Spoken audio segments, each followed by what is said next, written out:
Assalamualaikum warahmatullahi wabarakatuh. Salam semangat belajar untuk kita semua. Hari ini saya akan memberikan pelajaran tentang materi berpuasa. Apakah adik-adik di rumah sudah tahu apa itu berpuasa? Berpuasa menurut bahasa adalah menahan atau mencegah. Berpuasa menurut istilah adalah menahan segala sesuatu dari yang dapat membatalkan puasa dari terbitnya fajar hingga terbenamnya matahari dengan disertai niat dan syarat tertentu. Syarat wajib puasa. Syarat wajib berpuasa adalah beragama Islam, balik, berakal sehat, suci dari nifas, dan menetap.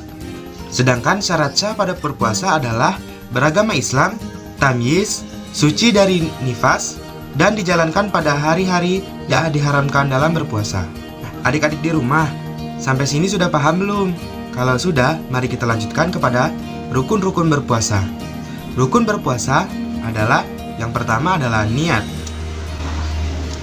Niat dijalankan dengan sengaja dengan tujuan untuk menjalankan amanah dan perintah Allah Subhanahu wa taala. Yang kedua yaitu meninggalkan segala sesuatu yang dapat membatalkan puasa. Adapun hal-hal yang dapat membatalkan puasa yaitu adalah 1. Segala sesuatu yang masuk melalui mulut, muntah yang disengaja, istimna dan jima. Namun, jika dalam keadaan lupa kita makan atau minum dan hal lain sebagainya, itu tidak dapat dikatakan membatalkan puasa. Amalan sunnah berpuasa. Amalan sunnah berpuasa ini dilakukan dalam upaya untuk menambah jiwa religius, juga menambah pahala dan mendekatkan diri kepada Allah Subhanahu wa taala. Amalan-amalan itu adalah yang pertama, sahur. Sahur dijalankan biasanya ketika hendak menjelang subuh atau salat subuh atau azan subuh dan sebelum memasuki waktu imsak. Amalan sunnah yang kedua adalah menyegerakan untuk berbuka. Menyegerakan untuk berbuka yang dimaksud seperti meminum air putih terlebih dahulu sebelum menjalankan salat maghrib, atau mengkonsumsi kurma atau sesuatu yang manis-manis. Yang ketiga, meninggalkan segala sesuatu yang dapat membatalkan puasa, seperti menangis, marah, dan hal-hal yang lain.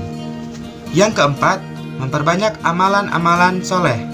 Dalam mendekatkan diri kepada Allah, tentu kita harus memperbanyak amalan-amalan yang dapat menambah pahala untuk diri kita sendiri dan juga untuk orang lain. Nah, adik-adik di rumah, apakah kalian sudah mulai berpuasa pada tahun ini atau tahun kemarin? Atau bahkan kalian belum berpuasa sama sekali? Untuk adik-adik, semoga tahun ini, semoga tahun depan, dan tahun selanjutnya kita dapat berpuasa secara penuh. Hal-hal makruh di dalam berpuasa. Hal-hal makruh di dalam berpuasa adalah hal-hal yang dilakukan namun tidak membatalkan puasa. Yang pertama, berkumur. Yang kedua, menyikat gigi atau bersiwak. Yang ketiga, mencicipi makanan. Yang keempat, selalu tertidur di saat berpuasa. Yang kelima, disuntik atau dibekam.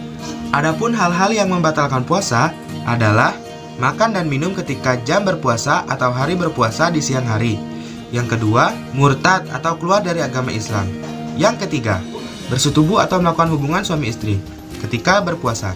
Selanjutnya, keluar darah haid atau nifas. Yang selanjutnya yaitu hilang akal atau sakit jiwa. Nah, adik-adik sekalian, itulah tadi materi kita dalam berpuasa. Ada banyak sekali hal-hal yang bisa kita lakukan ketika kita berpuasa.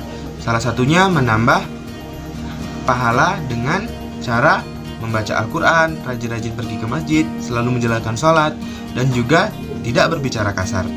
Hal-hal kecil seperti itu dapat menambah pahala ketika berpuasa, dan pahalanya dapat dilipat gandakan oleh Allah Subhanahu wa taala karena jika kita melakukannya dengan ikhlas. Puasa juga kita lakukan harus dengan ikhlas. Nah, adik-adik sekalian, ketika dalam menjalankan berpuasa, kakak sarankan untuk selalu dalam keadaan ikhlas. Menjalankan apapun itu, ketika kita sedang berpuasa, kita harus ikhlas. Karena dengan ikhlas kita dapat menambah ketenangan hati, juga bersyukur atas nikmat Allah Subhanahu wa taala. Ketika kita berpuasa, ada baiknya kita harus selalu senantiasa beramal baik seperti menjalankan perintah Allah, bersedekah, membaca Al-Quran, pergi ke masjid, tidak lupa sholat 5 waktu, dan juga selalu berkata baik sopan santun kepada orang tua dan teman-teman di sekitar kita. Untuk adik-adik, untuk materi pembelajaran puasa kita pada hari ini, kita cukupkan sampai di sini. Semoga adik-adik dapat mengambil pembelajaran dari apa yang telah saya sampaikan tadi. Saya akhiri. Wassalamualaikum warahmatullahi wabarakatuh.